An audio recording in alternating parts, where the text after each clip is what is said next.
Hi, I'm Jeremy Bhandari, author of Trust the Grind, and you're watching So Booking Cool. Welcome to So Booking Cool. It's Jewel B. Today's guest is an experienced sports content researcher and now an author. His debut book, Trust the Grind: How World-Class Athletes Got to the Top, is the #1 new release in teen sports and outdoors and fitness and exercise, a champion state of grind on Amazon. And on its launch day alone, it ranked in the top 3 of 4 teen and young adult bestseller categories, including teen and YA basketball and teen and YA football.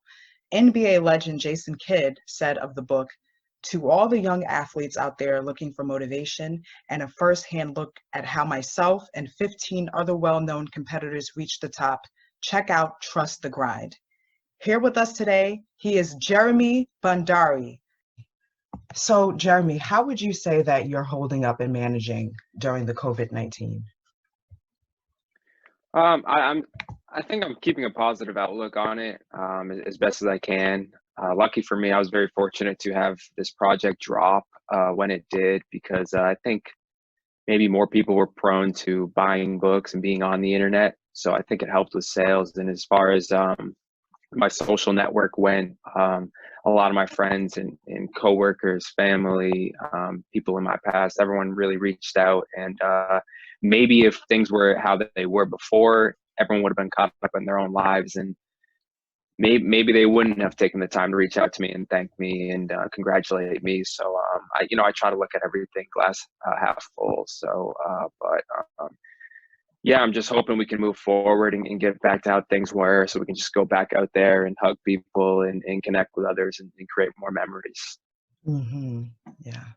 And how did you come up with the idea for Trust the Grind? So I knew I wanted to create some sort of blueprint, something that kids could have moving forward when they're, around the ages of 10 to 16, that age where you're trying to figure yourself out a little bit. But at first, I was just interested in just speaking with athletes and figuring out how they reached the top in their career, so that I could, like I said, create like a success habit blueprint for them. And it just started out with that simple idea of just wondering, what were things you did along your path that helped you stand out, and maybe not so individualized to your own path, but something that other kids out there can adopt in their own walk of life, no matter what profession they decide to bestow upon. So it just started out like that. What habits, what tendencies did you consistently take on that helped you in your career? So I remember the first person I spoke with was Hall of Famer Jason Kidd, Hall of Fame basketball player. Our generation's Magic Johnson. So it was, we just talked a while and spoke on, the shots he practiced every day, thousands of shots in this corner, and I'm dribbling the ball 2 balls at a time for this amount of time, whatever the actual basketball practice may have been. And then he mentioned how journaling like helped him so much in his career. He would write down the goals he wanted to achieve, the people he surrounded himself with when things were going right, the foods he was eating when he was playing at a high level. So just like, that's just something, you don't have to be a professional basketball player to do. That's something anyone in any profession can start practicing. So once I got like information like that from them, and just little things like that just continued to occur with each athlete that I spoke with. So I was able to kind of cultivate this project into more of a productive tendency blueprint, rather than just like speaking on how they reached the top by, practicing countless hours. It was more of like little things that we can all do in our own walk of life. Mm-hmm. Yes, and as you mentioned, Jason Kidd is one of the interviews that you had for Trust the Grind, along with 15 other athletes. There's so many big names that you have, and people who have like made a mark. From Chipper Jones to Terrell Owens, Paige Van Zandt, Manny Pacquiao, Mike Mandano, like the list goes on, like Ryan Sheckler, Ryan Lochte. And I just want to know, how did you get to shape them for the story? Like, was it at all because of your background at ESPN? would you say? No, yeah, I mean, I think putting in the time as a researcher during my stint at ESPN helped me as far as understanding sports. I think it, heightened my ability to research sports, heightened my ability to break down a play, a game, a box score, and things of that nature. But as far as the Trust the Grind project, it had been something that I've been thinking about prior to even. It was really something that I coined like during my college days.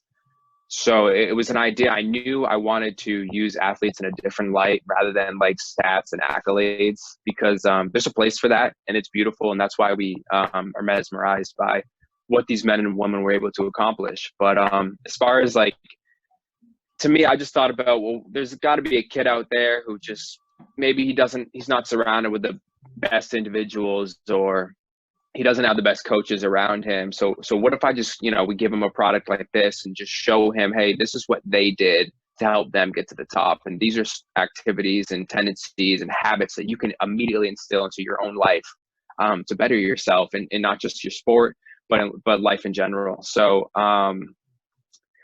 with that, and getting back to kind of your question of like how I was able to cultivate these the names in the project, I had a agenda. I knew like, hey, I want to speak on goal setting. I want to speak on what it's like to be disciplined. I know these are vital things in life. No matter what you do, this is what you need to do to accomplish anything. You need to have an idea of where you want to go, and you need to put in the time, or else you're never going to get to where you want. So it was just, so I just, with that in mind, like I knew positive thinking, sacrifices, just a bunch of things that I know are beneficial no matter what you do. So then I looked at people's careers. I studied their careers. I studied past interviews. Like I said, like with Chipper Jones, for example, I had studied an interview from the mid 90s, where he was a young 23, 24-year-old kid. And they asked him what his yearly goal was for the upcoming season. And he said, I'm going to hit 340, 40 homers, whatever, some colossal stat line that had only been done by like Hank Aaron in Braves history. So the whole idea is not that, and 2 years later, he was able to accomplish what he said. So the whole idea of that is not to say, oh my God, I can't believe how gaudy the numbers are. It was more of, hey, say your goals out loud. It's going to give you confidence. It's going to, more people are more likely to follow up with you when you say things out loud and tell them about your dreams and aspirations, which inherently helps you focus on it. So just having that confidence. So that's just for any kid out there who wants to do anything, pass the test, whatever you do, get a job, get an interview, write a book. It's just have the confidence in yourself to say out loud what you really believe and what you want. So I would just take little things that I learned from athletes like Tim Hudson. He didn't get any scholarships out of high school to play baseball, and then he goes on to win 200 games in the major leagues, which is just crazy to think about. Someone who no scouts, no team, no college programs wanted him. And so that's why I'm like, oh, I want to center my positive thinking chapter around his whole career, because you're not thinking positive in times of trials and tribulations, then you're not going to go anywhere. And that's the whole message. It's Tim Hudson's story, but we're really saying, hey, you need to keep a positive outlook no matter what's going on in your life, because it just does no good to think negative. Mm-hmm. Absolutely. Who were some of your biggest champions, would you say, when writing Trust the Grind? Some of my biggest champions. Yeah, like who was like really supportive during that time and rooting for you? Okay. I would say my mom is probably the biggest person in my life. While the project was going on, she was constantly checking in with me. I lived in North Carolina during the bulk of it. So we would, anytime I did an interview with someone, I would immediately call her after. She was interested to see how it went and what did they say, and were you happy with the results, and just encouraging me to not get nervous or just, be myself. And no matter, I remember just being like, Mom, I'm about to talk to George St. Pierre. He's like the best UFC fighter ever. And Jason Kidd and all these people, and just marveling over how awesome they were in their profession. And you just, just be yourself and focus on the task at hand, and don't get sidetracked. And, so I would say my mom was there the whole step, every step of the way, and I was really happy I got to launch it. The book came out while I was here, and it was just so awesome, such a great feeling to like physically hold it and just know, we accomplished what we wanted, what we set out for. Okay. And when you say here, where are you referring to? I'm back in Massachusetts, so I lived the Uh-huh. last 2 years in North Carolina, and then now, because of the pandemic and everything, I'm just social distancing in Massachusetts right now, and just trying to stay positive and upbeat, and working out every day, and writing, of course, and just keeping my mind sharp. Yeah, keep your mind sharp. Okay. And speaking of your mom, did your mom play a part in your love for sports? In my Amazon profile, we tell a story about how when I was like 3 or 4 years old, I would just come down for breakfast before heading off to preschool, and she would spread out the Boston Globe because she's a big sports fan herself. So she would spread out the Boston Globe sports section in front of me to read while I ate my breakfast. And I guess, I don't remember because I was 3 or 4 years old, but I would immediately like flip to the baseball section and like start studying the league leaders and like the standings, see where the Red Sox were, see who was leading the league in hits, home runs, stuff like that. So then, so I played t-ball at the time, of course, and when it was time to like pick my baseball card, my favorite player on my baseball card, I chose Alex Rodriguez, which was like so out of the norm. No one in like the program was doing that. Everyone was doing like Pedro Martinez, Nomar Garciaparra, just like stars on the local Red Sox because we're just kids. But I wanted like a player from the Texas Rangers, which was so out of the blue, but he was like leading the league at the time. This is like 2000, 2001. So he was, one of the best players in the league. So he was like leading the league in home runs, I guess. And that's why I chose him apparently. And it just went to show like, oh, this kid, like he really is interested in this stuff. And it just kind of grew as I got older. And I knew sports were so impactful because so many kids are involved in them. And I knew from me growing up and idolizing some of these players. So I knew I wanted to, if I'm going to put time towards a project, I want it to be sports, have a background in sports, but also serve as something bigger than that. And that's what we did with Trust the Grind. And did you play any sports, or was sports something that you wanted to write about? You liked it in terms of like literature or writing and researching? I played when I was younger, but I just like didn't continue with them as I got older. I didn't have, I guess maybe just didn't have the drive or discipline. And I found as I got older, I was more into, storytelling with sports. Like I said, like using these athletes to spread a positive message. So like what would Trust the Grind, it was more about how can we use these people, men and women, their stories to show the youth what they did and how they got to where they were at. So I think it's so important that we so it's just the Kobe Bryant passing, and any art form with Prince or Biggie, Tupac, you name it, it just goes on. The list goes on forever, and it's just so important while these men and women are here to showcase what what they brought to the table aside from what the box score tells us. I just knew, like growing up, I thought it was so cool how amazing they were at the actual sport, but I wanted to show, hey, look what they're doing. Look how disciplined they are. Look at the sacrifices they're making.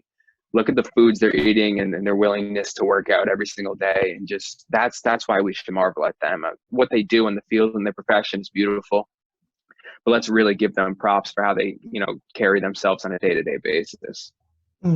Yes. So Trust the Grind is very much about, it has life lessons about going after what you want and work ethic.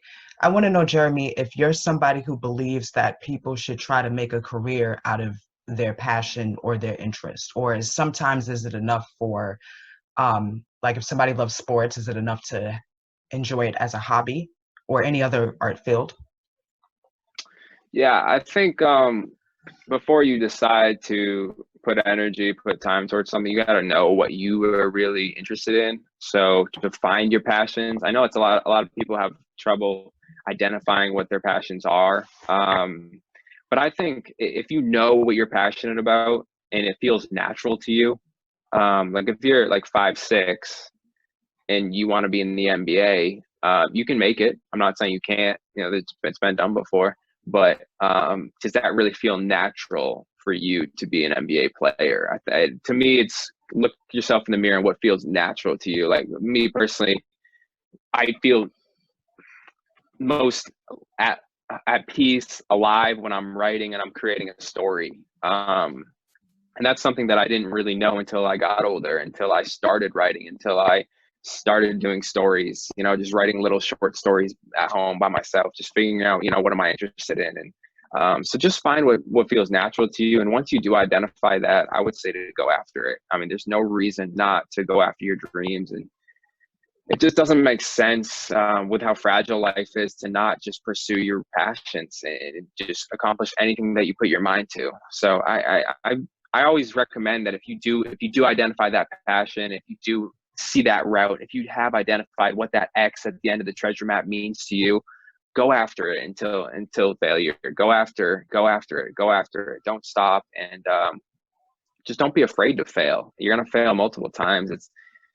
even if, you know, say you're trying to write a book and the first publisher says no, that doesn't mean the second publisher is going to say no, or the third or the fourth. You just keep going until you reach the results you want. And like I said, life's too short to not go after what you truly want.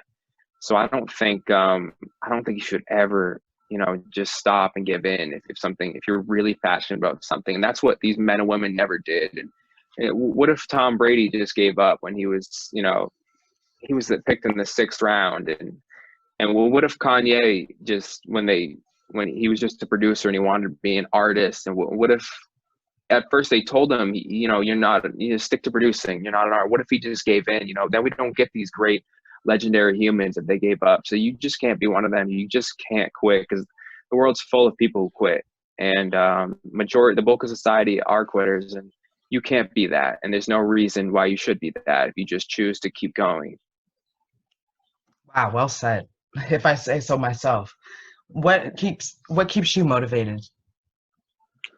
Well, I have a lot of goals and dreams I'm still trying to chase. So I think being able to identify what you want to do, and like I said, I want to move into screenwriting and work on films and you know, write, maybe even act. I don't know. I feel like I can do anything I put my mind to. So I think just setting those goals, waking up every day with a purpose, and not being afraid to mess up, or not being afraid to express yourself. So I think as far as the question goes, what keeps me motivated is just always setting little small goals, short goals, long-term goals, just things to keep me going, and just knowing that the sky's the limit for as far as creativity goes. I mean, there's no limit to where you can take it in your mind. And we were talking before about how I just got done wrapping up my first fiction project, the draft of it Yes. rather. So and like when I read back and look back at it, it's just so funny to see like how far I was able to stretch my imagination, and there's really no limits. I mean, if you think about it, some of my favorite projects, like Toy Story, for example. I mean, imagine the first time he pitched that, hey, I'm gonna have something about talking toys, and it's gonna serve as a greater purpose. And you know, people probably were so confused, but look at it now. Look, it's one of the biggest franchises in movie history. So just don't be afraid to express who you are, and your goals might be unique to the person next to you, but just don't let that shy away from going after them and pursuing them with diligence. And I want to know more about like your writing and whatnot. Before we get to that, I want to know what pieces of literature, you did mention Toy Story, what storytelling has really resonated with you and why? What do you look for when you're reading a book, for example? Yeah, I like to be shocked. Even beyond literature, I think any art form, like you see in the background, I got a Lil Wayne record, Al Pacino when he was Tony Montana in Scarface. There's The Alchemist. I just like people who Yeah. express themselves to the fullest. Just someone who's not afraid to show who they are, and you get that in music, you get that in acting, you get that in literature. So I think you can tell right away when someone's, you know, if you read a book and they're holding back on what they can do, or music where they're, you know, you can see it in acting even if someone's not giving it their all. But I just enjoy entertainment or sport, art, film, just someone where they're going out and you're like, you know what, that's what they're not afraid to express who they fully are. That's them in their element. And you read that in great books, you see that in great films, you see that in sport, music, the passion, the energy, the drive. So I just love people who are willing to, you know, take it to the extreme, and even if someone says no, they just go off and they do them, and they just focus on being themselves. And I love literature, and I love, like I said, The Alchemist is, if I had to choose a book, it's probably my favorite. But like I just referenced Toy Story. I love Scooby-Doo. I mean, the list goes on forever. And I just love people who are not afraid to express who they are. Mm-hmm. And we were talking before, you're in a place right now in life where you're looking to express yourself, right? Mm-hmm. Yeah, I think, you know, I was able to, you know, this is my first debut project, Trust the Grind, and I was shocked at how well it performed. And but with that said, I was able to kind of find out what my true passion is. I didn't, you know, if you told me 2 years ago, hey, be interested in like making up stories to serve a greater purpose and share an underlying message in them, and I'd be like, no, I don't think so. I just kind of like sports and whatnot. And then I realized after doing Trust the Grind, like I'm so invested and interested in storytelling. And while we were doing the marketing for Trust the Grind, I was beginning my fiction project, and I just couldn't stop. Every single day I set out a goal, 1,000 words a day, until I'm happy with the draft. And I realized like it didn't feel like work to me, you know, 1,000 words a day writing, you know, when there's nothing to base it off. It's just like you and your mind. It sounds kind of tedious and annoying, and that doesn't sound like much fun to spend your time. But for me, I just got so obsessed with just the symbolism and alliteration. Like I'm a fan of trying to, you know, use alliteration in my sentences. And it sounds so corny or like funny, but I was just super passionate about it. And you know, I got to a point where I was happy with the draft after 80,000 words, I think it is. So it's a little long, but we'll cut it down. But it I don't know, it's just something that I just really enjoyed. And it's cool because I encourage people to just try things, like just find out, maybe it's acting, or maybe you go to an audition and you find out, hey, you know what, I would actually write stories rather than acting them. Like for me, I wrote this nonfiction project to inspire the youth, and I love it, and it's great, and all. But I realized, you know what, hey, I think I really like storytelling in a fictional manner rather than using these stories moving forward. But the only way to know that is by trying. So you just kind of, you know, if you don't know fully what you're interested in, or you maybe you know a little bit about the field, just go after it, go try, because you never know where it can take you. And there's just so many little outlets and different directions you can take once you step into a field. So I just recommend to people, just identify something, identify a market, a field of where you want to start, and just get in there and get reps in and find out what you like about it, what you don't like about it. Because there's going to be things in anything you do that are frustrating or you don't like. But the only way to know what you truly desire is by trying. So I just recommend even if it takes you 5 different fields. Maybe you try acting and you're like, I hate acting, and then you start writing, I hate writing, but then maybe you start painting and, oh my God, I love painting. How can I do that? Maybe I can be an illustrator for a cartoon or something, you know. You just never know. So just spend some time to yourself and identify some sort of path, because that's how you find the most happiness in life. I know for me, once I started writing and creating, and then these projects coming out, it's just, I realized, you know, that's what gives me life. That's what gives me drive, and it helps me wake up every day with a purpose. And but it takes a while to get there. So you got to start somewhere, and just don't be afraid to start, and don't be afraid to fail. It's probably the biggest thing, no matter what you do in life. Mm-hmm. Wow. Okay. What is your approach? I want to know, what is your approach to writing? Do you listen to music at all, or do you need it to be quiet? Do you ever run into writer's block?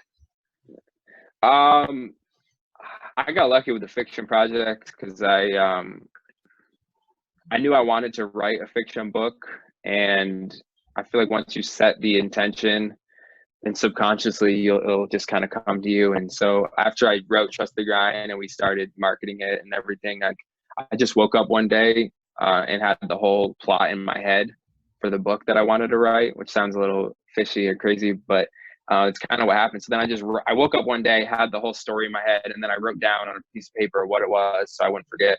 And then, like I said, I just did 1,000 words a day. But I sometimes I always start with listening to music before I write.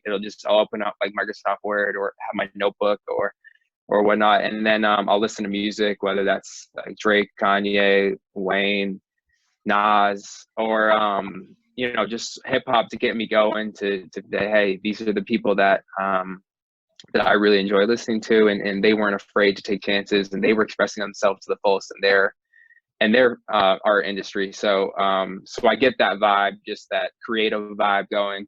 And then I put on jazz music while I actually start writing. So it could be, I could sit there for an hour or two and not write one word, which sounds pretty wild.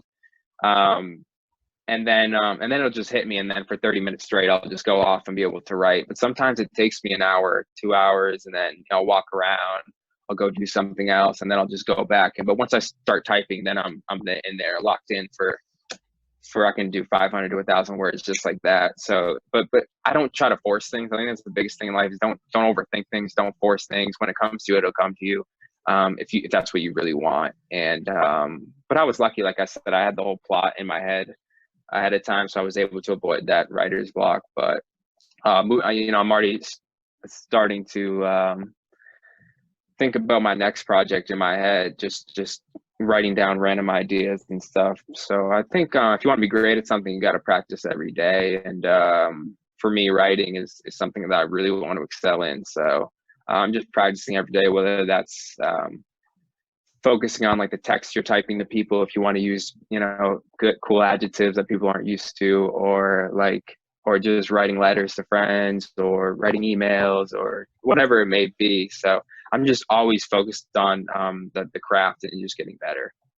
Mm-hmm. And what about fonts? Like, how did you go about choosing the font for Trust the Grind? And even with this fictional project, what fonts have you been using? The font, you said? Yeah.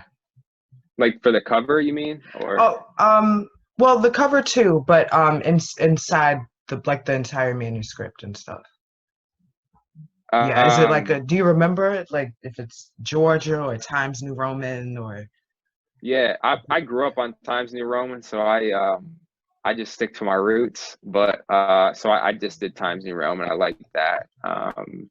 But with my fiction book, I definitely added a little twist, like here and there. There's gonna be different colors and different fonts to make it a little. I wanted to stand out. So, but yeah, with Trust the Grind, it was just all Times New Roman, and then I realized, that's kind of plain and boring. I can't do that for fiction. I got to switch it up because it gets boring just reading the same thing over and over. So I thought, let's add some colors. Let's add some, cursive at random spots, and just to keep it fun and keep it light. And I'm just trying to be myself and keep it cool and see where it takes me as far as the writing. And with Trust the Grind is, about you wanting to inspire the youth. Would you say that your fictional project is as well geared towards youth? Yeah, I think, I think it's so important with, you see the statistics and the mass shooting increase in schooling and the anxiety levels, the depression levels, the dissatisfaction overall, and happiness in life. And it's so important to catch them at that young age, to give them the proper resources at that young age, so that when they do grow old and they do grow up, they have all the necessary information locked in their head already. So I just think all the projects, like when I was a kid, just growing up, there were so many art forms that inspired me to keep a positive outlook, and whether that's through music, film, you name it. But my fiction book is definitely, again, steered towards the youth, because like I said, it's just so important. They're the next ones up. They're the next ones who don't have that experience that we have on Earth, that need, it's so vital for them to have the proper information locked in their head. So it's definitely steered towards the youth, and it's unfortunately because of the pandemic, we see the tragedy and we see the devastation. But so this project is kind of a response to that, to show everybody what really matters in life, and how beautiful life truly is, and why we're here. We're here to create art and connect with others, like I always say.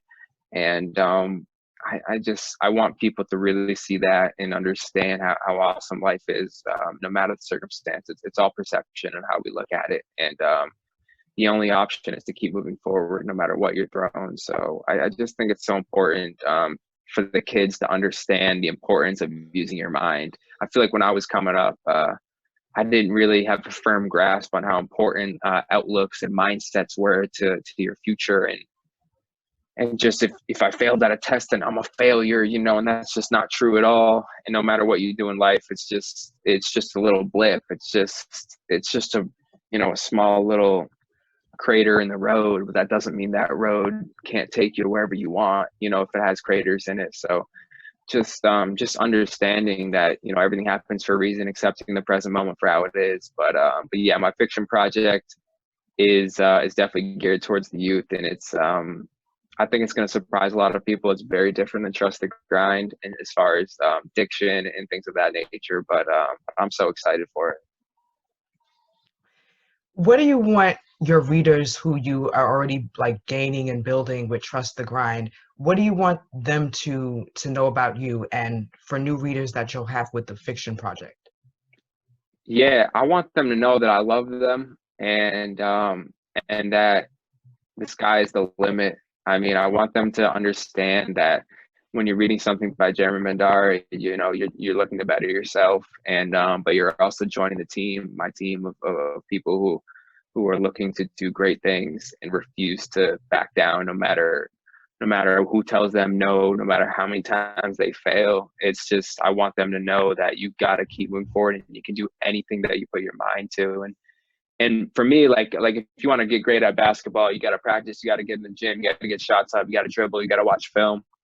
And it's like, if you want to get great at thinking positive, you've got to continuously give your brain refreshers and absorb more positive content. So any project I put my name on that says Jeremy Bhandari, it's a project to give your mind. It's a great brain exercise. It's to say, hey, this is the kind of content we need if we want to think positive, if we want to accomplish what we want. So, if I'm going to put time and energy towards something, it's always going to be to better the reader. And that's what I want people to know. If you're going to read something by me, you're bettering yourself. And, you're also joining a team. I love you. And we're just here to win, and we're here to inspire, and we're here to get better, and we're here to accomplish anything we put our minds to, and create art and connect with others. That's the biggest thing. Oh my gosh. And on that note, Jeremy Bhandari, yeah, that was awesome. Like, I think so many people, like when this interview reaches them, no matter at what point, they're going to be inspired by what you have shared. So thank you for taking the time to chat with us. I know that we had to redo this, and I'm glad that we were able to. Actually, is there anything that you think from the first draft of the interview that was not mentioned here that you would like to bring up, or any question, any answer? No, I mean, I encourage listeners to look into Trust the Grind, and keep an eye on my next project. But I think we touched upon that in the first one. No, I mean, I'm not sure if there's any other questions you might have. If we can just create better content, I'm not sure.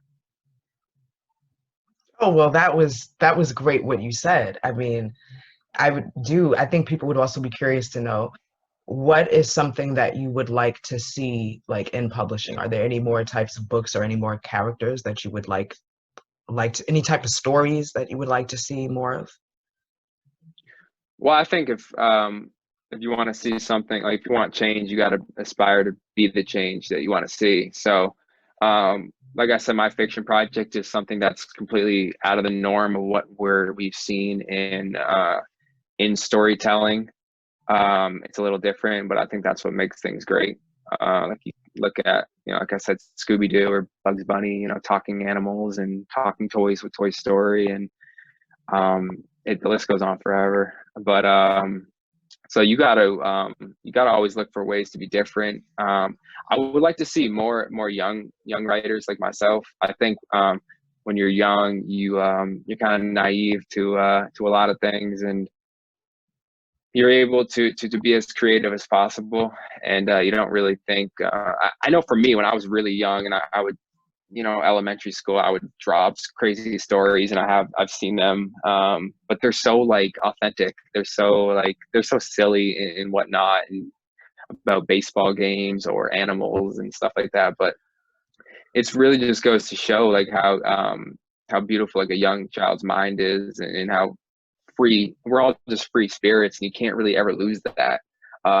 You know, I see with like Paul McCartney, he still seems like such a kid to me, and he's, you know, getting up there in age, but he stays so true to himself, and you know, creates magic. And we see that with LeBron too, and anyone. They're just really being who they were when they were 8, 9 years old. And I think that's the biggest goal, is how can we maintain that love for life, before we realize the tragedies and all the negatives, and, you know, get down sometimes, before we bestow upon that. Like, how can we remain that innocent and keep that love for something?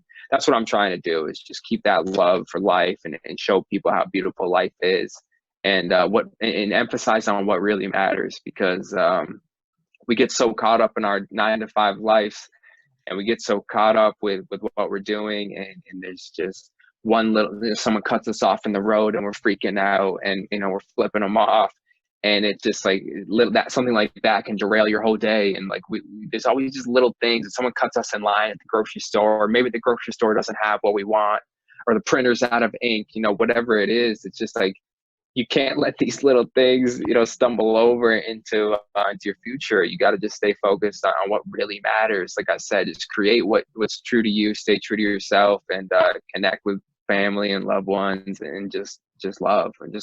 I think the answer is always just to love people. So that's that. Yeah. Spread love, spread love. How can people trust the grind, and how can people stay updated and stay connected with you? Yeah, so Trust the Grind is everywhere. It's in Amazon. It's on Amazon. It's in Barnes and Noble. It's in Target, Google Books.